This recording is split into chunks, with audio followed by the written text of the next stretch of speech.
Dahil sa pagsisinungaling ni Paolo kay Marge at dagdag pang sinabi ni Andren kay Marge na nakita umano nito ang dalawa na magkasama. Pinutuban ng masama itong si Marge, may namagitan sa dalawa. Ngunit hindi hinayaan ni Marge na magkatotoo ang sinabi ni Regina sa kanya na darating ang araw na baka mawalan ng amor umano itong si Paolo sa kanya. Kahit masama ang kutob ni Marge na may kalokohang ginagawa ang kanyang asawa at itong si Thea, hindi hinayaan ni Marge na masira ni Thea ang kanilang relasyon ni Paolo. Sa kabila ng pagsisinungaling ni Paolo kay Marge, hindi inaway ni Marge ang kanyang asawa, bagkus iba ang kanyang ipinakita.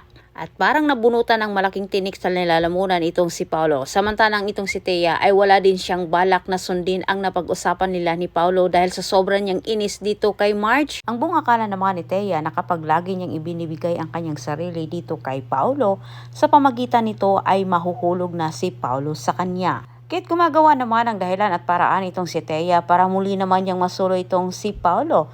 Magkikita naman ang dalawa sa isang hotel. Pero sa kasamang palad ay natunugan naman ito ni Marge at nagkataon pa sa araw na iyon ay susunduin na ni Marge ang kanyang ina at kapatid. Kahit hindi pinayagan ni Marge itong si Paolo na umalis nung nagpaalam ito sa kanya, bagkos isinama niya ito. Samantalang naghihintay sa wala naman itong si Thea. Hindi sinipot ni Paolo itong si Thea. Bubulabog ang paghahanda ni Thea matapos ding sinabi ni Paolo kay Thea na magkasama ang dalawa. Samantalang napag-isip-isip naman ni Greg na gusto niyang samantalahin ang araw na silang lahat ay magkasama. Para kuno ipaliwanag sa lahat ang dahilan niya kung bakit pinabalik niyang patirahin sila Evelyn at kapatid ni Marge. At dahil nauuraga na itong si Thea ay hindi naman niya napigilan ang kanyang sarili na akitin itong si Paolo sa harapan ng kanilang pamilya. Pati naman itong si Thea na gawin ang bagay na ito na sa kanyang pagkaakala din hindi ito mapapansin ni Marge. At hindi lang si Marge ang nakapansin dito, pati na si Evelyn at si Regina. Binara kaagad ni Marge ang ginagawa ni Thea ang siyang dahilan kahit nagpasaring ng salita itong si Thea na hindi ayon sa pandinig ng lahat. Gustong palabasin ni Thea na si Marge ay masama at siya ang mabuti sa karamihan.